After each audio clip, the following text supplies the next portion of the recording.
एक उच्च शिक्षित घरची तरुणी होती आणि तिचं 10वीचं शिक्षण पूर्ण झालं होतं, म्हणून तिला उच्च शिक्षणासाठी पुढील शिक्षणासाठी मोठ्या शहरामध्ये पाठवण्याची तयारी तिच्या घरच्यांनी केली होती। कारण की तिच्या घरचे सगळेच वेल एज्युकेटेड होते, हाय क्लास शिक्षण घेतलेले होते। मग त्यांना सुद्धा वाटत होतं की आपली मुलगी ही अभ्यासामध्ये कुठंतरी कमी आहे आणि ज्या पद्धतीनं त्यांना शिक्षण क्षेत्रामध्ये नाव कमवलेलं आहे त्याच पद्धतीनं त्यांच्या मुलीनं सुद्धा नाव कमवलं पाहिजे, म्हणून तिला एका मोठ्या शहरामध्ये शिक्षणासाठी पाठवलं। पण शिक्षणासाठी पाठवल्यानंतर ती जी तरुणी आहे ती एका हॉस्टेलवर राहू लागली आणि हॉस्टेलवर राहत असताना ज्या शहरामध्ये ती शिक्षणासाठी गेली आहे त्या शहराच्या वातावरणामध्ये ती एवढं काही घुळमिळली, म्हणजे तिला तिथलं वातावरण एवढं काही आवडू लागलं आणि त्या वातावरणामध्येच ती एवढी काही बघत गेली, सगळं काही अनुभव घेत गेली आणि तिला मात्र आता पैसे कमावण्याची आवड निर्माण झाली होती।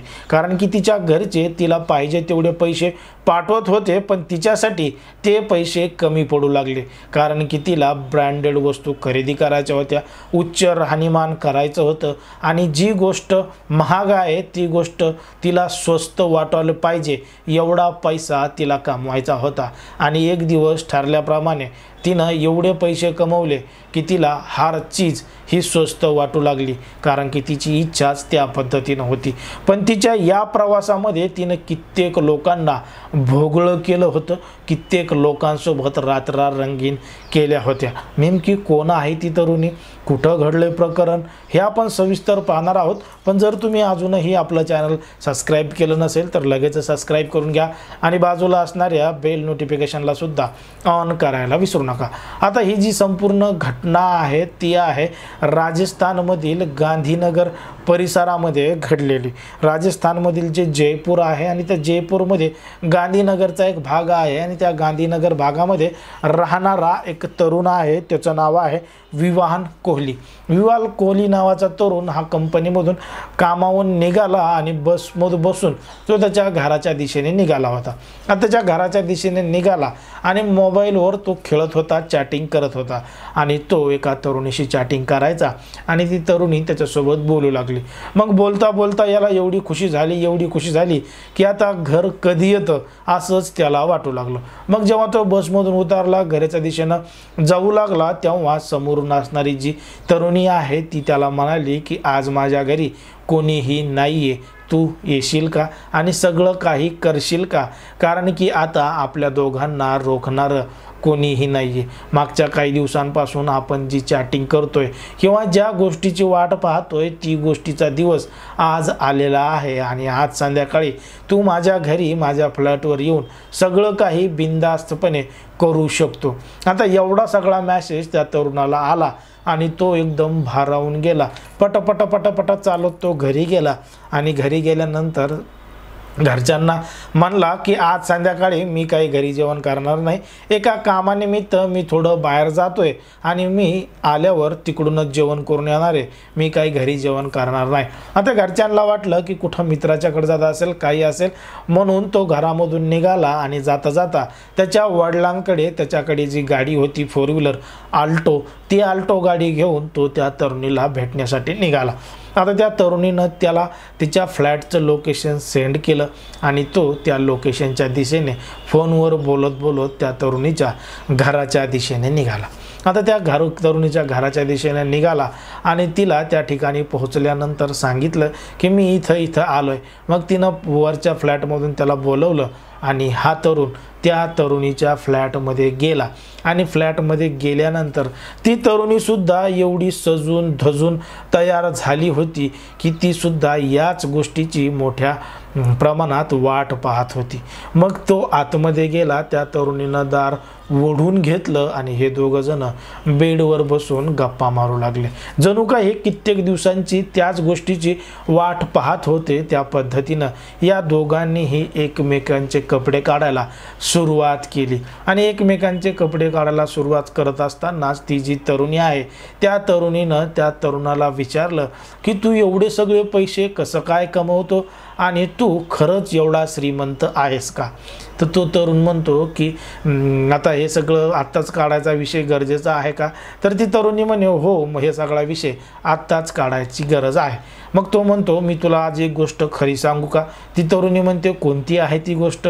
तर तो तरुण म्हणतो की जे तू समजत आहेस मी खूप श्रीमंत आहे, मी खूप रिच फॅमिलीतला आहे, असं काहीही नाही. माझी फॅमिली ही एक सर्वसाधारण आहे आणि मी मोठ्या घरचा नाही, मी अतिशय गरीब घरचा आहे.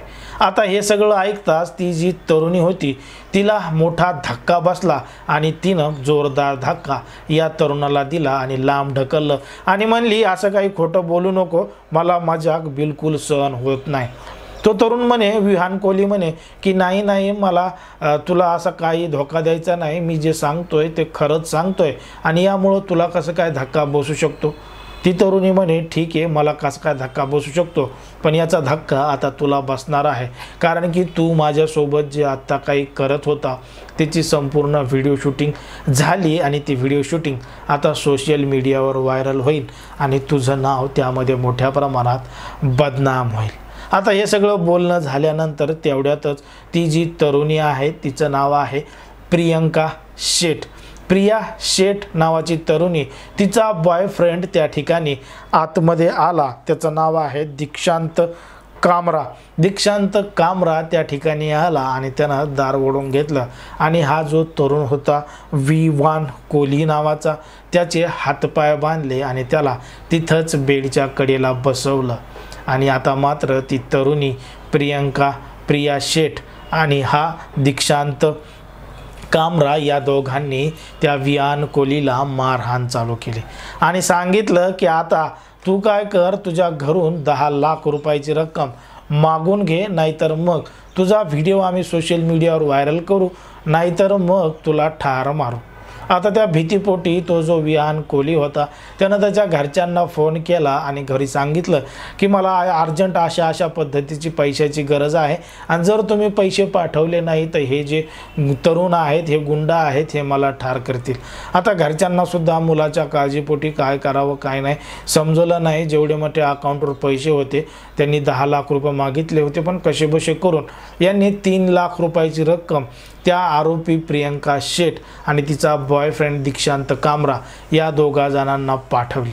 आता या दोघा जणांना रक्कम मिळाल्यानंतरही त्यांनी विहान कोहलीला सोडलंच नाही, कारण की तो जो विहान कोहली होता तो सर्वसाधारण घरचा होता, एका साधारण कंपनीमध्ये काम करायचा, पण सोशल मीडियावर तो असा दाखवायचा की तो एकदम रिच फॅमिलीमधला आहे. कोणत्याही मोठमोठ्या लाखो रुपयांच्या गाड्या दिसल्या की त्या गाड्यांसमोर जाऊन फोटो काढायचा, सोशल मीडियावर टाकायचा आणि सांगायचा माय न्यू कार, माय न्यू होम, माय न्यू जॉब. अशा पद्धतीनं तो सगळ्या लोकांच्याच वस्तू दाखवायच्या आणि त्यानं सोशल मीडियावर विहान कोहली नावानं अकाउंटसुद्धा बनवलेलं होतं. त्याचं खरं नाव हे दुष्यंत शर्मा होतं आणि त्याचा याच नावाचा परिणाम त्याच्यावर झाला होता आणि म्हणून त्याला त्या तरुणींनी आणि त्या तरुणानं ताब्यात घेतलं होतं. 10 लाख रुपयाची खंडणी त्याच्याकडं मागत होते. 10 लाखापैकी 3 लाख त्यांच्याकडे जमा झाले होते, पण त्यांनी मात्र आता ठरवलं आणि त्या दुष्यंत शर्माला सांगितलं की आता तुला मारावं लागेल, कारण की तुला आता आमच्याबद्दल सगळ्याच गोष्टी माहीत झाल्यात आणि तुझं जर जिवंत राहिला तर तू आमच्यासाठी धोक्याची घंटा बनू शकतो. मग त्या जो दीक्षांत कामरा आहे त्यानं आणि प्रिया शेठ आहे हिनं आणि यांच्यासह अजून एक आरोपी आहे लक्ष बालिया, या तिघांनी मिळून त्या विहान कोहली दुष्यंत शर्माचा गळा दाबला, डोक्यामध्ये धारदार वस्तू मारली, त्याला जागीच ठार केलं आणि त्याचं जे मृतदेह आहे ते एका लांब जंगलामध्ये नेऊन फेकला. आता लांब जंगलामध्ये नेऊन फेकला आणि मग इकडं मात्र त्या दुष्यंत शर्माच्या घरचे मोठ्या प्रमाणात परेशान झाले, बेजार झाले की मुलगा कोणीतरी किडनॅप केला आहे म्हणून त्याला 10 लाख रुपये पाठवलेत, पण तो अजूनही परत आला नाही. म्हणून त्यांनी तात्काळ मध्यरात्री एक जवळच्या पोलीस स्टेशनमध्ये जाऊन संपूर्ण प्रकार सांगितला. आता पोलिसांनी सुद्धा गांभीर्यानं या संपूर्ण घटनेची दखल घेतली. त्याचा संपूर्ण CDR कॉल रेकॉर्ड तपासला, त्याचं लोकेशन तपासलं आणि मग लोकेशन तपासल्यानंतर त्या त्या तरुणीनं तर ऑलरेडी याला लोकेशन पाठवलेलं होतं आणि मग पोलीस त्या लोकेशनच्या आधारे त्या घरामध्ये पोहोचले. तोपर्यंत त्यांनी तिथं सगळं साफसूफ केलं होतं. सगळे काही जे खुनाचे पुरावे होते ते मिटवले होते. पण तरीसुद्धा पोलिसांनी त्या तिघांनाही लवकरात लवकर ताब्यात घेतलं आणि ताब्यात घेऊन पोलीस स्टेशनमध्ये नेलं आणि त्यांची चौकशी सुरू केली. जेव्हा पोलिसांच्या पद्धतीनं त्यांना विचारलं तेव्हा घडलेलं संपूर्ण धक्कादायक प्रकरण आलं. कारण की ती जी प्रिया शेठ होती ती मूळची एका चांगल्या घरची होती. तिच्या घरचे मूळ सगळे वेल एज्युकेटेड होते. तिची आई ही शिक्षिका होती, वडील हे प्रोफेसर होते, तर तिचे आजोबा हे मुख्याध्यापक होते, प्रिन्सिपल होते. अशा पद्धतीनं ती एक मोठ्या घरची सुशिक्षित घरची तरुणी होती आणि शिक्षणासाठी तिला जयपूरला पाठवलं होतं आणि जयपूरला पाठवल्यानंतर तिथं तिला हॉस्टेलमध्ये राहत असताना काही गोष्टींची कमतरता भासू लागली. घरचे तिला तिच्या खर्चासाठी पैसे पाठवायचे पण ते पैसे तिला कमी वाटू लागले. कारण की महागड्या वस्तू खरेदी करण्याची सवय तिला लागली होती. महागड्या सँडल, महागडे कपडे, महागचे परफ्यूम, महागड्या गाड्या घोड्या, फिरणं, पार्ट्या, एन्जॉय, असा सगळ्या गोष्टींचा नाद तिला लागला होता. आणि हे सगळं करत असताना घरचे पैसे तिला कमी पडले. म्हणून एक दिवस तिनं पेपरमध्ये जाहिरात पाहिली की एका हॉटेलमध्ये सेल्स एक्झिक्युटिव्हची जागा आहे आणि ती त्या ठिकाणी एक्झिक्युटिव्ह म्हणून तिला जॉब लागला, रिसेप्शन म्हणून ती त्या ठिकाणी गेली. आणि त्या ठिकाणी गेल्यानंतर तिला समजलं की इथं काही तरुणी येतात, रूममध्ये जातात आणि थोड्या वेळानं बाहेर जातात. म्हणजे तिथं वेश्या व्यवसाय चालायचा. देह विक्री करणाऱ्या तरुणी त्या हॉटेलमध्ये यायच्या, काही लोकांसोबत काही घंटे बितवायच्या आणि तिथून मिळणारे पैसे घेऊन निघून जायचे. आणि त्याच ठिकाणी ही रिसेप्शनचा जॉब करत होती पार्ट टाईम. आणि जेव्हा हिनं त्या तरुणींकडे विचारणा केली, त्यांच्यासोबत ओळख वाढवली, तेव्हा तिला गोष्ट लक्षात आली की या तरुणी फक्त एका तासाचे 2-2 हजार रुपये, 3-3 हजार रुपये कमावतात आणि ही पूर्ण वेळ या ठिकाणी काम करू नये, पार्ट टाईम काम करू नये, 7-8 हजार रुपये तिला मिळतात. मग तिनं त्यांच्यासोबत तेच काम करण्याचा निर्णय घेतला आणि तीसुद्धा एका तासाचे 2 तासाचे 2-2 हजार, 3-3 हजार रुपये कमवू लागली. आणि तिची हीच पैसे कमवण्याची इच्छा वाढत गेली आणि तिनं तिच्या नादानं अजून तिच्यासोबत ज्या हॉस्टेलमध्ये राहणाऱ्या तरुणी आहेत, कॉलेजमधल्या ज्या तरुणी आहेत, त्यांनासुद्धा अशाच पद्धतीनं सवय लावली आणि लालूच देऊन तिच्यासोबत काम करण्यास भाग पाडलं. पण मात्र आता हे जे सगळे पैसे कमवताना तिला दिवसाला फक्त 10-12 हजार रुपये, 7-8 हजार रुपये अशा पद्धतीचं इन्कम होऊ लागलं. पण तिला हे पैसेसुद्धा कमी वाटू लागले, कारण की तिला लाखो करोडो रुपये कमवायचे होते. मग तिनं हा सुद्धा धंदा सोडून दिला आणि तिच्या स्वतःचाच एक व्यवसाय चालू केला, ऑनलाईन बिझनेस चालू केला, एक वेबसाईट बनवली. आणि त्या वेबसाईटच्या माध्यमातून जे तरुण आहेत, संध्याकाळी लवकर झोपत नाहीत, त्यांना व्हॉट्सअप कॉल, व्हिडिओ कॉल करायचा, त्यांना सगळं काही दाखवायचं, सगळे कपडे काढायचे, सगळे त्यांना दाखवायचं आणि त्यांच्याकडून पैसे घ्यायचे. आणि पैसे घेऊन जर ते चांगल्या घरचे, मोठ्या घरचे असतील तर त्याची स्क्रीन रेकॉर्डिंग करायची आणि मग त्यांच्याकडं खंडणी मागायची, ब्लॅकमेल करायची आणि या माध्यमातून तिला लाखो रुपये मिळू लागले. मग हे करता करता तिची हिंमत अशी वाढत गेली आणि मग तिच्या संपर्कात तो दुशांत शर्मा आला आणि या दोघांनी हा बिझनेस अजून एवढ्या मोठ्या प्रमाणात वाढवला की यांनी जे कृत्य आता ते ऑनलाईन पद्धतीनं करत होते त्याला ऑफलाईन पद्धतीनं सुद्धा सुरू केलं होतं. सोशल मीडियावर जे चांगल्या घरचे मुलं आहेत, मोठमोठे घरचे मुलं आहेत, यांचे फोटो पाहून त्यांना रिक्वेस्ट पाठवायची, त्यांना प्रेमाच्या जाळ्यात वाढायचं, रात्र रंगीन करण्यासाठी फ्लॅटवर बोलवायचं आणि त्याच्यासोबत सगळं काही केल्यानंतर त्याची व्हिडिओ शूटिंग काढायची आणि त्याला धमकी द्यायची की 10 लाख रुपये दे, 20 लाख रुपये दे, म्हणजे त्याच्या अवकातीप्रमाणे त्याच्याकडे पैसे मागायचे आणि पैसे दिले तर ठीक, नाहीतर मग त्याला काहीतरी करून त्याच्यावरच गुन्हा दाखल करायचा. अशा पद्धतीचा कार्यक्रम दीक्षांत कामरा आणि प्रिया शेठ या दोघांनी मिळून चालू केलेला होता. आणि हे सगळं करत असताना या अगोदर ती जी प्रियंका शेठ आहे तिच्यावर सुद्धा 3 वेळा जेलमध्ये जाण्याची वेळ आली होती. पण ते छोटे मोठे गुन्हे असल्यामुळं की 1-2 ठिकाणी रेड पडली आणि तिला अटक केल्यामुळं ती 2-3 दिवसामध्येच त्या जेलमधून बाहेर यायची आणि तिला आता जेलमध्ये जायची काही भीतीसुद्धा राहिली नव्हती.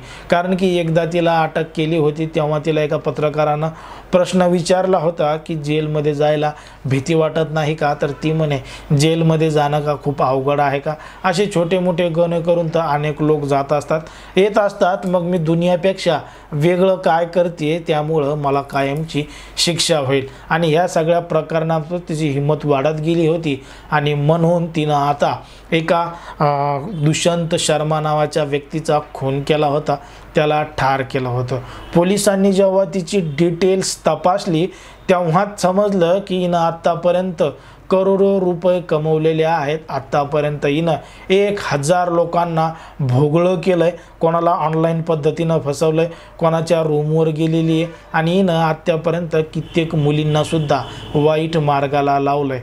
त्यामुळं ही एक नासका किडा होती, समाजाला खराब करणारी तरुणी होती आणि तिच्यासोबत अजून 2 तरुण होते. म्हणून पोलिसांना हिच्यावर गंभीर स्वरूपाचे गुन्हे दाखल करून हिला अटक केली होती आणि 2 मे 2018ला घडलेला हा संपूर्ण प्रकार होता आणि तिला तेव्हा अटकसुद्धा करण्यात आली होती. आणि 2020मध्ये तिनं न्यायालयांकडे जेलमधून बाहेर निघण्यासाठी याचिकासुद्धा दाखल केली होती, पण तिची याचिका कोर्टानं फेटाळली आणि तिला सांगितलं की तुला समाजामध्ये राहण्याचा, समाजामध्ये जगण्याचा काहीही अधिकार नाही, कारण की तुला जर समाजामध्ये सोडलं तर तू अजून लोकांना अशाच पद्धतीनं खराब करशील, अशाच पद्धतीनं लोकांचं वाईट सोचशील. आता 2020मध्ये तिनं जामीन मागितला, तिला जामीन मिळाला नाही, म्हणून तिनं पुन्हा एकदा 24 नोव्हेंबर 2023ला कोर्टाकडे जामिनासाठी अपील केली, विनवणी केली. मग 24 नोव्हेंबर 2023ला सायंकाळी 4 वाजता न्यायाधीश अजित कुमार हिंगड यांनी या प्रिया शेठ हिच्यासोबत असणारा दीक्षांत काबरा आणि लक्ष बालिया या तिघांनाही कायमची जन्मठेपेची शिक्षा ठोठावली आहे.